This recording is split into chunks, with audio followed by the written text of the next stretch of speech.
Nuevas son las oportunidades que tenemos cada día para poder comprender el plan que Dios tiene para nuestra vida. La misericordia y la gracia de Cristo se renueva día a día. Y hoy estamos aprovechando muy bien esa oportunidad para que juntos podamos sumergirnos para conocer el maravilloso plan que Dios tiene para nuestra vida. Bienvenido, está comenzando Biblia Fácil y nos alegra una vez más saludarte, tú que estás allí del otro lado. Aun cuando hay kilómetros y kilómetros que nos separan, estamos juntos, gracias a Dios, porque los medios de comunicación nos aproximan y estamos tan cerca para poder ahora mismo sumergirnos en promesas lindas que Dios tiene para nuestra vida. Una vez más, bienvenido. Aquí comienza Biblia Fácil. Llama a toda la familia, llama a los amigos, comparte esa transmisión, que estamos listos para poder hoy hablar sobre un tema súper importante. Plan de salvación. El mayor rescate que ya fue pagado en la historia por amor fue de parte de Dios para el ser humano. El amor no correspondido que existe en el universo es del hombre hacia Dios. Dios da al hombre todo, ama sin límites. Sin embargo, el ser humano no corresponde a ese amor. ¿Cómo es posible que seamos indiferentes a un amor tan grande? ¿De qué manera nosotros podemos dejar esa indiferencia para poder aceptar aquel plan de salvación? Eso hablaremos hoy aquí en nuestro programa. Bienvenido. Bienvenidos amigos, estamos listos para una jornada más, un capítulo más de nuestra caminata en este curso bíblico en busca de la verdad. Antes queremos conversar un momento con un participante más. Quiero hablar ahora con Catherine del Rocío Gaona. Katy. Hola, pastor. Es así, ¿no? Katy, más corto. Me dicen Katy. Katy, tú eres de Ecuador. De Ecuador. ¿De qué ciudad específicamente? De Quito. De la capital. Uh-huh. Es frío, ¿no? Sí. Yo trabajé, antes como estudiante, ¿no? Vendiendo libros, la tarea del colportaje en Quito. Trabajé en Quito Sur. Oh, qué chévere. Así que tengo... Allá hace más frío. Más frío que en el norte. Bueno, tengo gratos recuerdos de Ecuador. Cuéntanos un poquito, Catherine, acerca de tu actividad, ya que de profesión, tú eres o estudiaste actuación y dirección de artes escénicas. Ajá. Sí, esa fue la carrera que Dios puso en mi corazón para yo poder realizar, porque desde que me gradué no he parado de servirle. ¡Wow! ¡Qué lindo! Uh-huh. ¿Qué cosa es lo que hace una directora de artes escénicas? Principalmente, nosotros hacemos, quienes estudiamos artes escénicas, dramatizaciones, ¿sí? Ajá. Representaciones escénicas. Entonces yo ya he trabajado en televisión, en radio y también producción de cine. ¡Wow! ¡Qué impresionante! ¡Qué lindo, de verdad! De esto podríamos hablar mucho porque a mí me interesa este mundo. Es muy lindo. Más gracias aquí por estar participando del programa. Y un saludo especial para nuestros amigos allí en Ecuador que están viendo el programa. Gracias por dedicar este tiempo. Muy bien. Qué lindo es poder conocer a cada uno de ustedes y obviamente vamos a dedicar un poquito más de tiempo en los próximos programas para poder hablar un poquito más sobre las actividades los cuales ustedes realizan. Hoy vamos a hablar acerca de el plan de salvación. Y cuando hablamos de un plan, significa que no hay improvisación. Un plan rompe todo tipo de improvisación. Y una de las cosas que me encanta saber de Dios es que Dios es un Dios que planifica. Es un Dios que evalúa. Me encanta porque en Génesis capítulo 1 encuentro en el último versículo, dice que Dios vio que todo lo que había hecho era bueno. Cuando dice que era bueno, significa que Él evalúa su actividad, aún siendo perfecto. Pero también me da la idea que para declarar que algo está bueno, antes tuvo que existir un plan. ¿Tú cómo puedes evaluar y decir esto estuvo bien o estuvo mal si fue todo improvisado? No existe improvisación en Dios. Él tiene planes, Él planifica. Y en el cielo existe un calendario divino totalmente desconocido para los seres humanos. Y Dios actúa de acuerdo a su tiempo y a su plan. Gálatas 4:4 dice que cuando llegó el tiempo, Dios envió a su Hijo. ni antes ni después, en el tiempo exacto. ¿Cuándo volverá por segunda vez? En el tiempo exacto. Todas las profecías que encontramos en la Biblia tienen un cumplimiento de hora, día, exacto. Imagínense ustedes, Jesús murió o fue crucificado a las 9 de la mañana. ¿Por qué a las 9 de la mañana? Porque era la hora donde se ofrecía el primer sacrificio. ¿Y qué horas murió Jesús? 3 de la tarde. ¿Qué sucedía el 3 de la tarde? Se realizaba el segundo sacrificio. Eso vamos a ver en el tema del santuario. Jesús fue crucificado y murió en la hora exacta. Jesús entró a Jerusalén un 10 de Abib, que era el día que se separaba el Cordero para la Pascua. Ni antes ni después. Todas las profecías indican que Dios es un Dios que planifica. Y hoy vamos a hablar sobre el plan de salvación. Y si existió un plan de salvación, significa que la entrada del pecado no tomó por sorpresa a Dios. Él ya elaboró un plan, porque ¿cuál era la posibilidad? Si es que hay libertad, el ser humano podría elegir mal. Y si podría elegir mal, si es que el ser humano caía, ya no caía sobre el piso, sino caía sobre un colchón. ¿Y quién sería ese colchón? Cristo. El golpe ya no sería más mortal. Ustedes han visto cómo los padres, los que tienen bebés especialmente, ¿no?, cuidan para que el hijo no pueda caer. Y si es que cae, por lo menos que el dolor no sea tan grave. Y que cómo se alivia o cómo se planifica para que ese dolor no sea tan grave. Se coloca algo para que cuando caiga no pueda morir o no pueda golpearse fuertemente. Entonces, Jesús se colocó como ese colchón. El ser humano cayó, mas ya cayó sobre Cristo. Y Cristo ya estaba dentro del plan de salvación. Muy bien. Ese plan de salvación necesitamos descubrir en la palabra de Dios. Y eso es lo que vamos a hacer hoy. Y hoy quiero ofrecer aquí un curso bíblico que nos ayuda a comprender mucho ese plan de salvación, que es el curso bíblico En Busca de la Verdad. Ese es el curso que estamos desarrollando en esta temporada y obviamente aquí a través de este curso bíblico vamos a comprender muchísimo mejor el plan de salvación. Tú puedes solicitarlo a través del WhatsApp más 5512-9810-1460 o también puedes enviar o puedes ingresar a nuestro sitio web estudielabiblia.com. Estamos listos aquí con Biblia en mano para poder descubrir ese plan. Y antes de abrir la Biblia, vamos a permitir a Dios que pueda iluminarnos a través de la oración. Querido Dios, estamos con tu palabra en nuestras manos, mas queremos que tu palabra pueda iluminar nuestro corazón. Que aquellas verdades puedan libertarnos, que hoy puedan darnos esperanza, traer alegría para nuestra vida. Gracias porque tú planificaste nuestro rescate antes que nosotros cayéramos. Y eso nos da la seguridad de que tú siempre estás adelante con tus planes para aliviarnos tantas cosas en la vida. Toma nuestro corazón. Hoy queremos comprender esta verdad. Pedimos que tu Santo Espíritu pueda estar en nuestro medio. En el nombre de Jesús. Amén.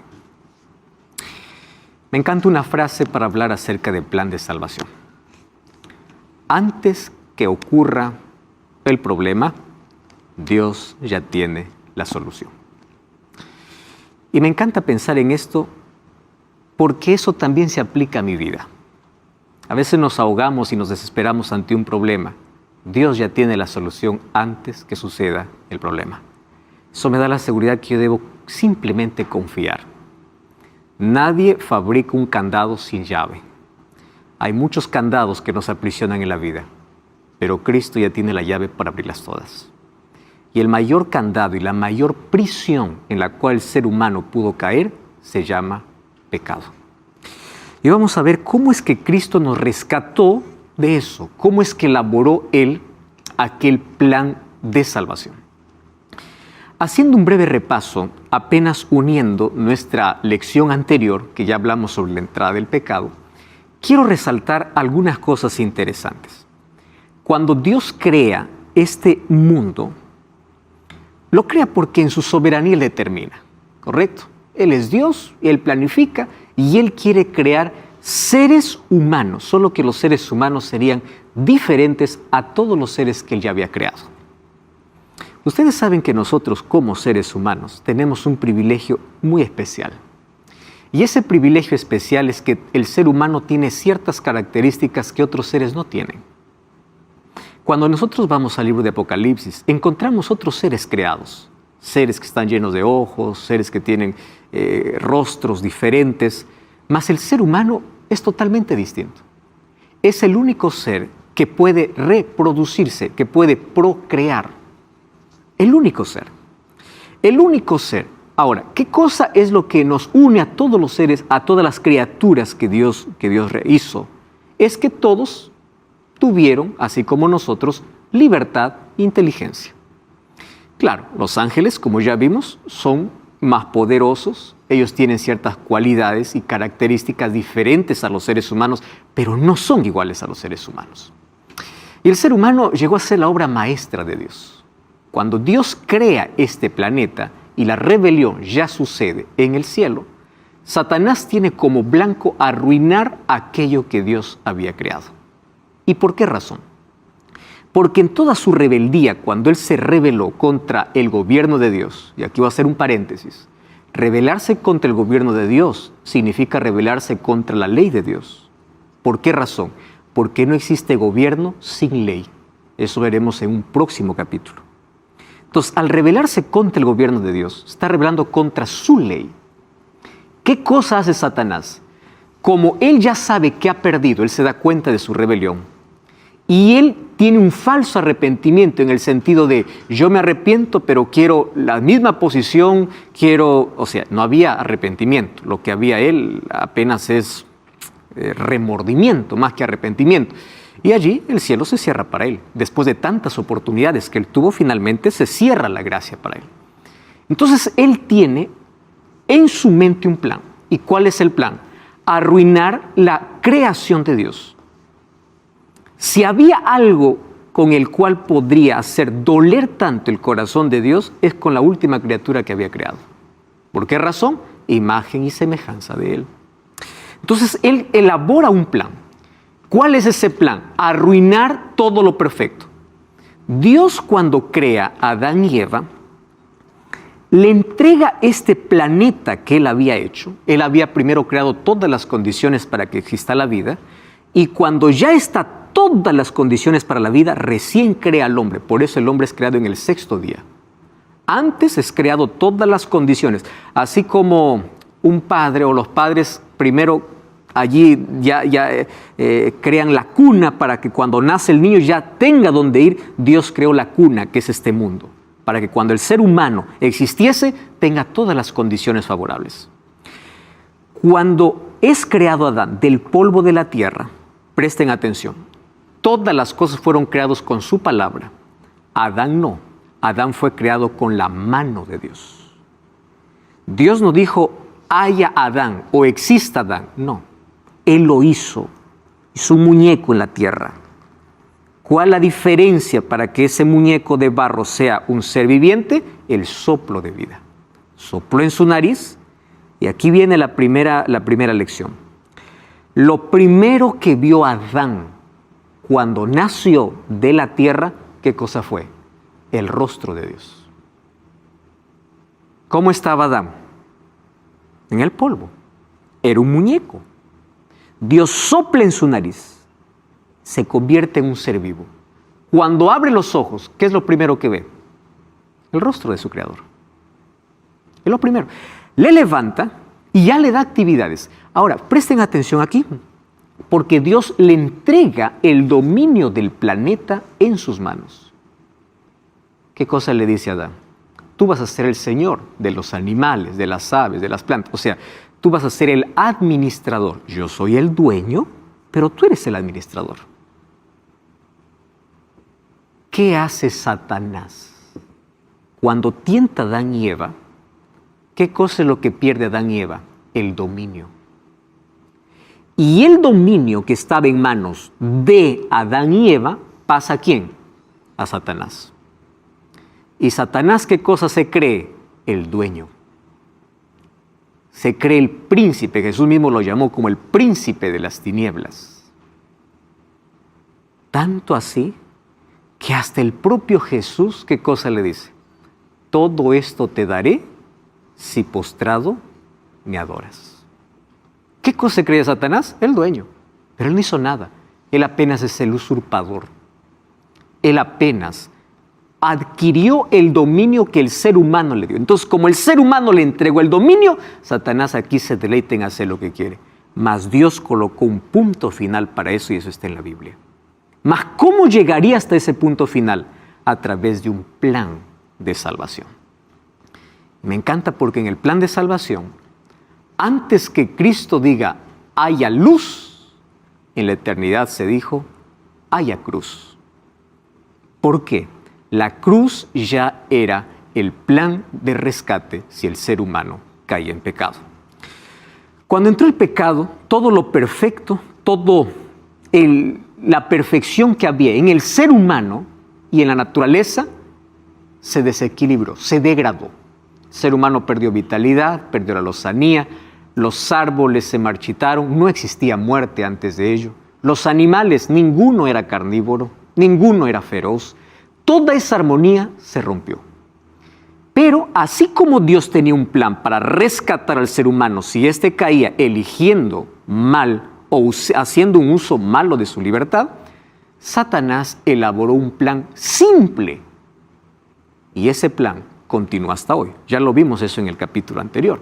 Satanás elaboró un plan muy simple para hacer caer al ser humano. En primer lugar, no da la cara. Disfraz. Satanás hasta hoy se disfraza detrás de las cosas más bonitas. Por eso es que el pecado es atrayente. Si el pecado no fuera atractivo, nadie daría importancia al diablo. Nadie. El pecado tiene que ser atractivo. Tiene que ser agradable. ¿Qué cosa usa Satanás? Sentidos. ¿Recuerdan qué usó en el jardín del Edén? Oído, vista, tacto, gusto, o sea, sentidos. Eso es lo que usa Satanás. En primer lugar, se disfraza. Número 2, viene con una filosofía y él usa la palabra de Dios. Con que Dios os ha dicho, Satanás puede manipular la palabra de Dios. ¿Para qué? Para colocar duda. La duda es la primera semilla del diablo para colocar en la mente del ser humano. ¿Y qué sucede allí? Él promete lo que no puede cumplir. ¿Qué cosa prometió Adán y Eva? Ustedes serán como dioses. Ahora, la pregunta es, ¿por qué Satanás se rebeló en el cielo? Según el libro de Isaías, es porque él quería ser como Dios. Cuando Eva aceptó la propuesta de Satanás, ustedes serán como dioses, se estaba colocando en la misma posición y en la misma rebeldía de Lucifer. No solamente se trata de comer un fruto y que Dios por eso simplemente... No, lo que Eva estaba diciendo a Dios es igual que Satanás. Yo quiero ser Dios. Porque eso fue la propuesta que le vendió a la serpiente. Ustedes serán como dioses. No necesitan más de Dios. Conociendo el bien y el mal. Y así entró el pecado. Y el Romanos capítulo 3, versículo 23 y 23 dice, por cuanto todos pecaron y todos están destituidos de la gloria de Dios. Y 6:23 de Romanos dice, porque la paga del pecado es muerte, mas la dádiva o la gracia de Dios es vida eterna. Allí sucedió la mayor catástrofe de la historia. Adán y Eva tuvieron que dejar el jardín del Edén. ¿Y por qué Dios tuvo que expulsarlos del jardín del Edén? Por una sola razón. La razón es que dentro del jardín estaba el árbol de la vida. Y ellos no podrían más comer del árbol de la vida. Entonces tuvo que haber una restricción. Ángeles fueron colocados para que Adán nunca más entrase al jardín. La historia de la redención nos muestra que Adán y Eva todas las tardes iban a lamentar con tristeza solamente hasta la puerta del Edén, recordando su vida.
Cómo era dentro del Edén.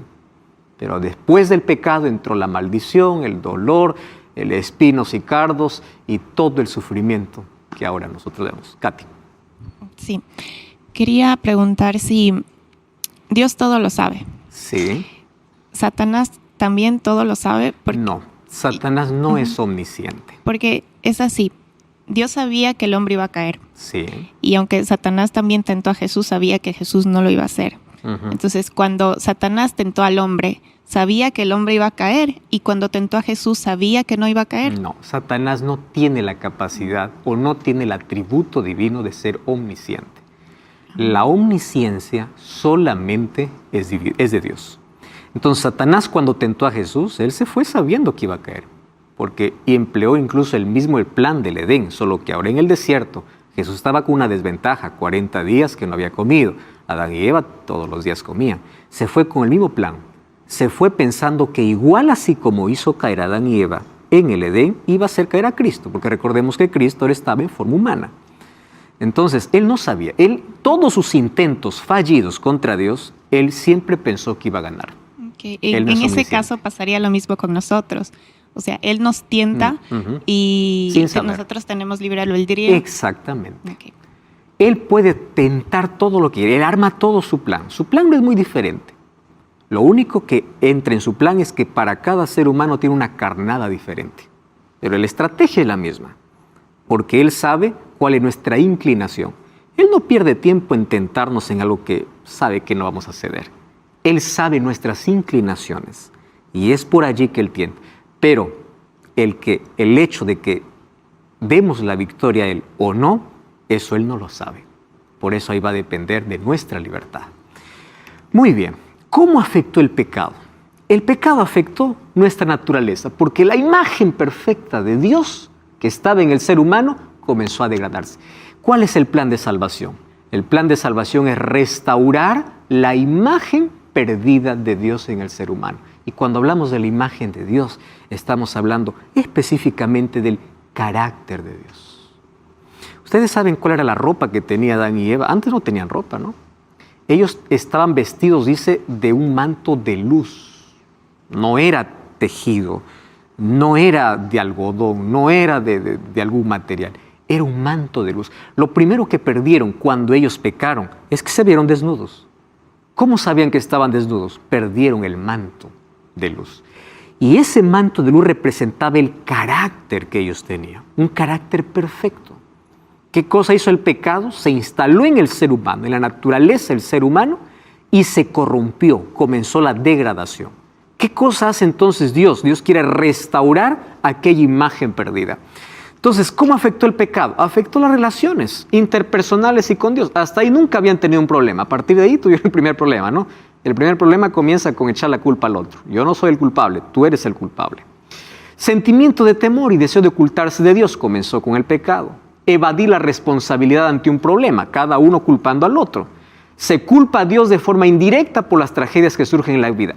Me interesa aquí esta hipótesis o este argumento, porque este problema de echar la culpa a Dios por todo lo que sucede no es reciente. Esto comenzó en el Edén. Fíjense acá. Cayeron en pecado. ¿De quién era el problema? Era de su elección propia que ellos habían hecho. Pero ¿qué cosa hace cuando Dios les llama? ¿Qué cosa dice Adán? Yo no soy el problema. El problema es la mujer que me diste. La mujer dice, no, yo no soy el problema. El problema es la serpiente que creaste. Entonces, ¿quién creó la serpiente? Dios. ¿Quién terminaba siendo el culpable por la elección? Dios. El hecho de evadir nuestra responsabilidad es algo que ya heredamos. Por eso es que reconocer con responsabilidad nuestro error, nuestra culpa y nuestro pecado es muy difícil. Porque siempre tendemos, es que yo caí por esto, por otro, y disfrazamos y ocultamos, porque nosotros creemos que somos perfectos. Reconocer que fallamos es lo más difícil.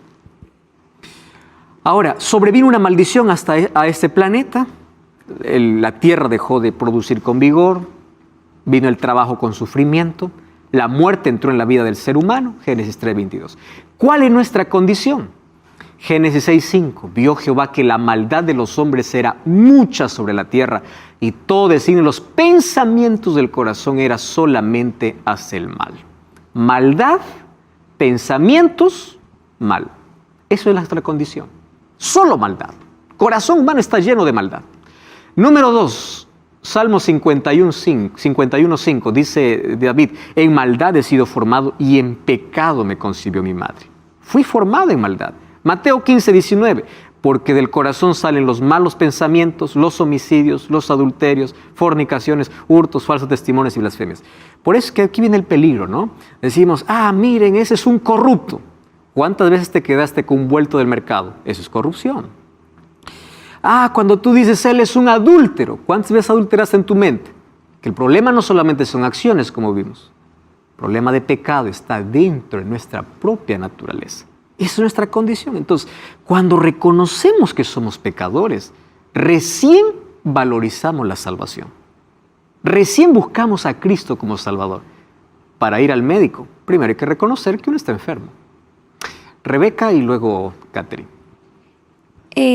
Cuando estaban en el jardín del Edén, Adán y Eva, los tentó Satanás, ¿no? Uh-huh. Entonces, ¿cómo hace hoy en día para tentar a tanta gente al mismo tiempo? Porque Satanás no es omnipresente como Dios. Es que Satanás bajó con una tercera parte de ángeles. Entonces, y esos ángeles se convirtieron en demonios. Y cuando vamos al libro de Efesios capítulo 6, vemos que Satanás tiene una organización. Y la organización demoníaca es principados, potestades, huestes de las tinieblas. Satanás gobierna por países, por regiones. Su organización es tremenda para poder perseguir, tentar y hacer toda su maldad. Cuando decimos Satanás me tentó, la verdad, Satanás es difícil que llegue a un ser humano para tentar. Lo que tientan son sus demonios. Pero cuando Satanás llega, pues hiere, igual que a Job. Entonces, es todo su sistema del mal. Catherine.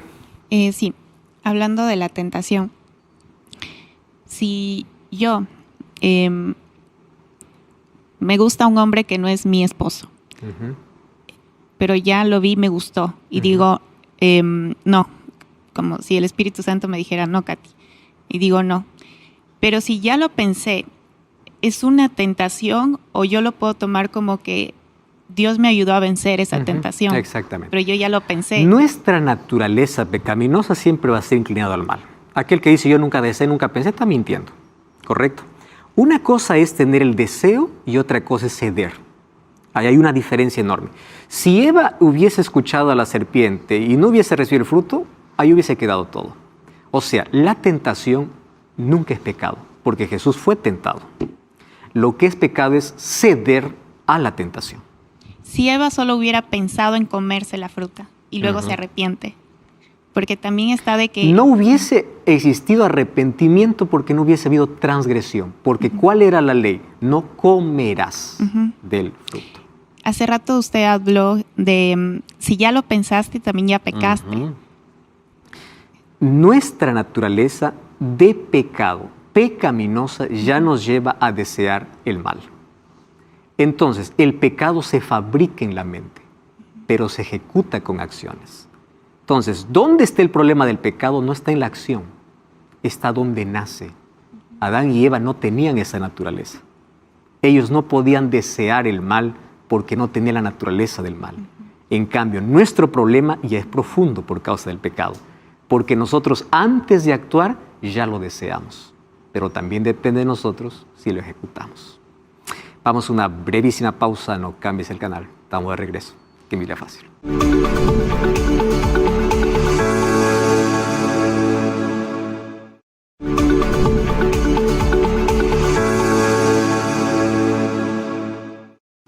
Muy bien, estamos hablando sobre el plan de salvación. Y vimos que desde que el pecado entró, lo que contaminó en sí es nuestra naturaleza, y nuestra naturaleza ya es pecaminosa.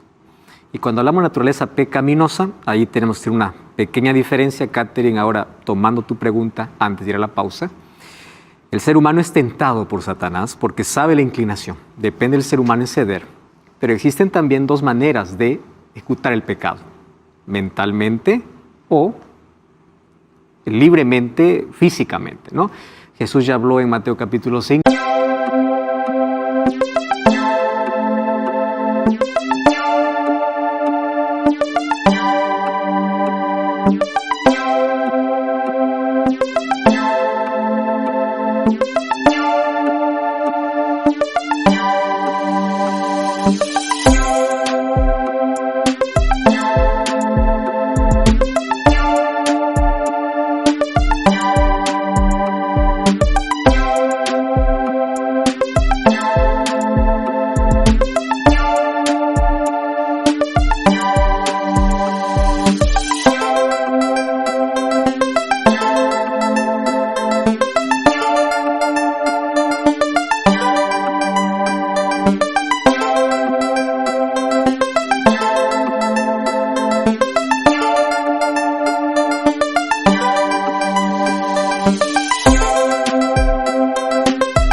Dice, ustedes ven una mujer para codiciarla, ya adulteraron en su corazón.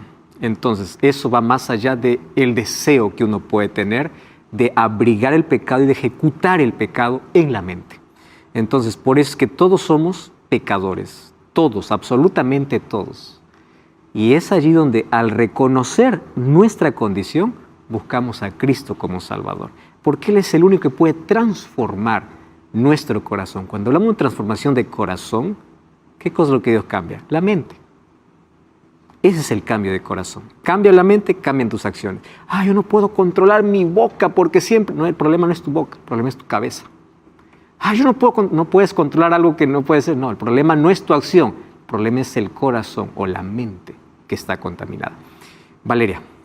Sí, yo quería saber, usted habló de este ejército de demonios que tiene Satanás. Mi pregunta es, todas aquellas personas que no consiguen la salvación y que quedan en las tinieblas, ¿forman parte de ese ejército? No. Dentro del sistema de demonios, no. Satanás solamente tiene sus demonios. Ellos forman parte del grupo que son seducidos por Satanás, pero en algún momento ellos pueden dejar, así que ellos no están determinados. Hay personas que inclusive hicieron pacto con el diablo y luego salieron. Les costó, pero salieron. O sea, no es que por el hecho de que anden en tinieblas forma parte directamente de su ejército. Nosotros lo decimos de manera figurada. Estamos en un conflicto y cada ser humano pertenece a un ejército. Pero el hecho de poder pertenecer, digamos, por ser seducidos por él, no determina que ya estás del fin. Mientras tengas vida y oportunidad, puedes salir de allí. Claro, no, pero me refiero a esas personas que ya pasaron o sea, que ya murieron. Que murieron. Sí. Ellos están determinados en el día del juicio. Cuando veamos el tema del juicio, veremos más a fondo sobre ese tema. ¿Está bien? La persona elige de qué lado estar. Jesús dijo, el que no es conmigo es contra mí. Entonces, no significa que tú formas parte del ejército directo de Satanás. Significa que formas parte de aquellos que creyeron, así como Eva, ¿no? Creyeron a Satanás, fueron seducidos y lamentablemente rechazaron la salvación. Claro, pertenecen de una manera dentro del grupo de los perdidos, pero no dentro del grupo de demonios. Porque cuando hablo de la estructura de Satanás, estoy hablando de una estructura demoníaca, de demonios, no de seres humanos incluidos. Ahora es interesante porque Satanás, él nunca convence a alguien sin hacerlo misionero. Miren lo que hizo con Adán y Eva. Primero le convenció a Eva. ¿Quién convenció a Adán? Ya no fue la serpiente, fue Eva. Satanás es así. Yo te convenzo y tú arrastra. Y Satanás da esa misión a aquellos que son seducidos por él. Interesante, ¿verdad? Y Dios también nos dejó una comisión, ¿no? Tú fuiste alcanzado por la gracia, comparte esa gracia. Pero si nos damos cuenta, Satanás obliga a su gente a ser misioneros, a traer a más personas a él. ¿Mudará el etíope su piel y el leopardo sus manchas? ¿Ustedes podrán hacer el bien estando habituados a hacer el mal? Esa es la condición, nuestra condición. Si nosotros intentamos arrancar codicia, envidia, aquí adulterio, mentira, si nosotros intentamos arrancar el fruto, va a seguir apareciendo el fruto, porque el problema no es el fruto. ¿El problema qué cosa es? El árbol.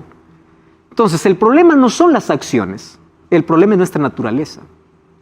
Si nosotros queremos que la naranja deje de dar naranja, tenemos que cortarla de raíz. Si nosotros queremos dejar de producir siempre el pecado, tenemos que permitir que la naturaleza de Cristo se instale en nuestra vida. Porque nuestra naturaleza siempre va a producir pecado. ¿Correcto? Entonces, ¿qué cosa es lo que Cristo quiere transformar? Esto, nuestra raíz. Nosotros nos preocupamos tanto en cortar las naranjas, ¿no? En cortar el fruto. El fruto es apenas el resultado del árbol. El problema no es lo que hacemos, el problema es lo que somos. Ese es el problema. Ahora, ¿cuál es la solución? Vamos a 1 de Pedro, capítulo 1, versículo 19 y versículo 20. Ese es un texto preciosísimo para hablar acerca de la salvación. 1 de Pedro, capítulo 1, versículo 19 y versículo 20. Dice, vamos del versículo 18. Siendo que fuiste rescatados de vuestra vana manera de vivir, la cual recibisteis de vuestros padres. ¿Qué cosa recibimos de nuestros padres? La naturaleza de pecado. Pero fuimos rescatados no con cosas corruptibles como oro o plata, sino con la sangre preciosa de Cristo, como un cordero sin mancha y sin contaminación. ¿Qué cosa dice el versículo 20? Ya destinado desde antes de la fundación del mundo, pero manifestado en los postreros tiempos por amor de vosotros. Cuando dice antes de la fundación del mundo, significa antes de la caída de Adán y Eva, ya existía un plan de rescate. Porque al dar libertad para que ellos puedan elegir, ya existía la posibilidad. Y como Dios ya conocía hasta dónde iba este asunto, Dios elaboró el plan de salvación. Y ese plan de salvación, ¿qué cosa era? Cristo mismo se ofreció. Yo voy a rescatar. Ahora, aquí viene un asunto interesante. Juan 3:16 dice, porque de tal manera amó Dios al mundo, que ha dado a su Hijo unigénito, para que todo aquel que en él cree no se pierda, mas tenga vida eterna. Romanos 5:12 dice, así como el pecado entró por un hombre, por uno también entró la vida eterna. Entonces, ¿quién es el que busca restaurar al ser humano? Nunca es el ser humano quien busca a Dios. ¿Quién buscó a Adán y Eva en el jardín del Edén? Fue Dios. Adán y Eva solo se escondieron. Cuando alguien dice, ay, yo busqué al Señor, tú no buscaste. Dios te buscó. Tú lo que hiciste es dejarte encontrar. Eso es todo. Entonces, Dios busca al ser humano. Dios es el que restaura. Ese es el plan de salvación. Dios detrás del ser humano y el ser humano escondiéndose de Dios. Lamentablemente es así. Hasta que el ser humano reconoce su condición y vuelve a Dios y dice, Señor, me rindo. Ese soy yo, quiero tu salvación. Pero eso tuvo un precio alto, la sangre de Cristo. Ahí viene la pregunta, ¿por qué Jesucristo tenía que ser nuestro Salvador? ¿Acaso no pudo haber sido un ángel? ¿Por qué un ángel no pudo haber muerto en lugar de Jesús? Por 3 razones. Primero, porque Jesús es divino, según Hebreos 1:8. Es humano, según Gálatas 4:4. Sin pecado, 1 Pedro 2:22. Pero aquí está la razón principal. Porque Jesús, al ser Dios, Dios encarnado, Él es vida. Los ángeles no tienen vida propia. Los ángeles son seres creados. Entonces, si un ángel moría, no tenía capacidad para él resucitarse. En cambio, si Jesús moría, Él es la vida. Él es fuente de vida. Entonces, Él bajó hasta la sepultura y venció a la muerte en su propio territorio. Derrotó a la muerte, derrotó al enemigo, porque la muerte es consecuencia del pecado. Fue el arma letal de Satanás para destruir la humanidad. Pero Cristo bajó hasta la sepultura y allí derrotó a la muerte, porque Él es vida. Él tiene vida. Él es vida. Por eso es que Él es nuestro Salvador. No podría ser un ángel aquel que vendría a rescatarnos. ¿Por qué fue necesaria la muerte de Cristo? Esto es interesante que podamos entender. Primero, porque su ley no puede ser abolida. Presten atención aquí. La cruz nunca anuló la ley. La cruz confirmó la ley de Dios. Esto vamos a verlo cuando lleguemos al tema de la ley de Dios. pero voy a tomar esto porque esto se vivió en el Edén. Para Dios hubiese sido fácil decir así: anulo la ley, no hay transgresión. ¿Por qué? Porque sin ley no hay transgresión. ¿Por qué es que ellos transgredieron? Porque había una ley que decía no. ¿Correcto? Muy bien. ¿Qué hizo Jesús? ¿Qué hizo Dios? Dios no anuló su ley. Dios dijo, la ley se cumple. Y para que la ley se cumple, muerte va a haber. Pero ese día no murieron Adán y Eva. Sí hubo muerte, pero hubo una muerte sustitutoria. Un cordero murió en su lugar. Y ese cordero representaba ¿a quién? A Cristo. O sea, la ley nunca fue anulada. Dios, cuando da su ley no puede ser ni alterada ni anulada. Entonces la cruz confirma que la ley es eterna. ¿Correcto? Número 1. Número 2. La muerte de Jesús era una necesidad moral y legal. La justicia de Dios requería que el pecado sea llevado a juicio. Por tanto, debe ejecutar juicio sobre el pecado y sobre el pecador. Pero en esa ejecución, Jesús tomó el lugar. ¿Qué cosa decía la ley? Decía, si el día que comieres, morirás. Comieron, murieron, ellos no, pero Cristo tomó su lugar. ¿Hubo muerte? Sí, esa es la muerte por sustitución. Ese es el plan de salvación. El ser humano, él necesitaba morir como consecuencia de su transgresión, pero Cristo dijo, yo tomo su lugar, yo muero en su lugar. Por eso es que nosotros tenemos vida. Entonces la cruz es la demostración de la misericordia y la justicia de Dios. ¿Qué sucede si no acepto a Jesús como Salvador? Juan 3:36 dice, no recibe el perdón de sus pecados y está sujeto a la ira de Dios. ¿Qué cosa es la ira de Dios? La ira de Dios no es un estado de ánimo, es la firme oposición de su santidad al pecado. Dios quiere eliminar el pecado y lo terminará para siempre.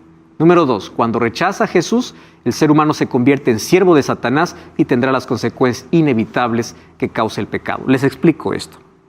La ira de Dios nunca es contra el ser humano. La ira de Dios es contra el pecado. Pero ¿qué sucede?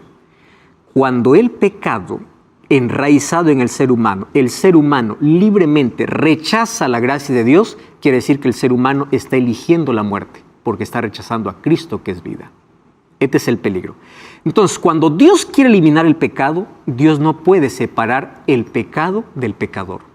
Por eso es que el pecador sufrirá cuando Dios quiere eliminar el pecado. Esa es la ira de Dios. Dios quiere erradicar el pecado. Pero como el ser humano tanto se aferra al pecado que no quiere soltar el pecado, Dios tiene que eliminarlo. No porque quiso eliminar al pecador, sino porque quiso erradicar ¿qué cosa? El pecado. Solo que el ser humano, teniendo la posibilidad de soltar el pecado y aferrarse a Cristo, nunca se despegó del pecado. Entonces la ira de Dios viene sobre él.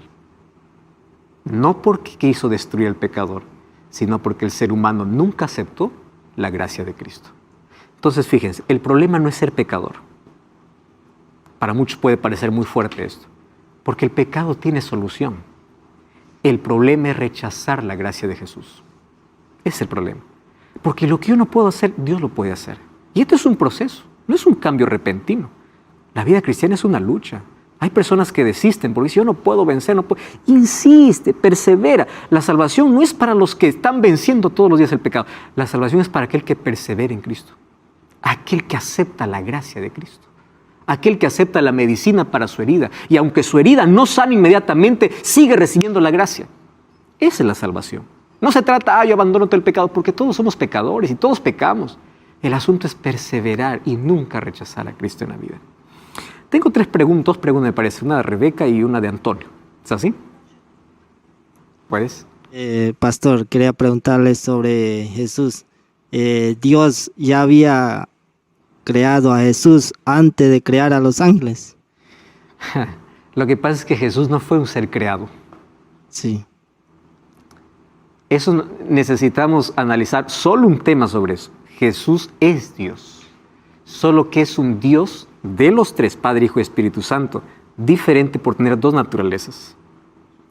Jesús existía antes de nacer, porque cuando Él nació, Él se encarnó. ¿Qué cosa se encarnó? Se hizo hombre. ¿Cómo un Dios infinito se hace un ser humano? Lo hizo solo por amor, para sentir el mismo dolor del ser humano, la misma tentación del ser humano y morir en lugar del ser humano. Él no podía morir como Dios, Él tenía que morir como hombre para salvar al ser humano, para colocarse en lugar del hombre, tenía que hacerse hombre. Ese es el Dios encarnado. Jesús no fue un ser creado, es Dios eterno. ¿Correcto? Muy bien. Eso veremos, y eso ya hemos visto incluso en otras temporadas de Biblia Fácil, cómo es que saber que Jesús es Dios. Si alguien está viendo este programa y dice, ¿cómo es esto? Puedes buscar, ¿cómo es que sé que Jesús es Dios? ¿Qué significa que Cristo lleve nuestros pecados? Cuando yo confieso mis pecados a Dios, yo transfiero mis pecados, yo transfiero mi culpa a Cristo y Cristo me da su justicia. Esto lo entenderemos mejor cuando lleguemos al tema del santuario. Porque en el tema del santuario nosotros veremos cómo Dios lo dijo con imágenes, cuál sería el plan de salvación. Cuando yo confieso mi pecado a Dios, Cristo toma mi culpa, mi pecado, y Él me ofrece su perdón. Eso se llama justificación dentro del plan de salvación. Muy bien, Dios me torna justo siendo yo pecador. No por lo que hago, sino por lo que Él hizo por mí. Ese es el intercambio, ¿no? Yo solamente le doy lo malo y Él me da solamente su amor. Yo le doy mi pecado, Él me da su justicia. ¿Qué logró Jesús con su sacrificio? Derecho de propiedad. Pertenecemos a Dios por creación y por redención. Por creación porque salimos de sus manos. Y por redención porque Él, siendo vendidos al pecado, nuevamente nos compró. ¿Cómo nos compró? ¿Cómo nos restauró? Con su vida. Quebrantó el dominio del pecado, quitó la condenación, hizo que la vida eterna estuviese disponible para todos. Quebró el dominio del pecado porque estábamos esclavos del pecado para siempre. Cristo vino y quebró ese dominio. Por eso 1 Juan 3:1 dice, mirad cuál amor nos ha dado el Padre, que seamos llamados hijos de Dios. Porque como pecadores, ¿qué cosa éramos? Enemigos de Dios. Pero cuando aceptamos el sacrificio, ¿qué somos? Hijos de Dios. Juan 1:11, ¿qué cosa dice? Aquellos que le recibieron fueron llamados hijos de Dios. O sea, todos podemos ser creación de Dios. Todos podemos ser criaturas de Dios.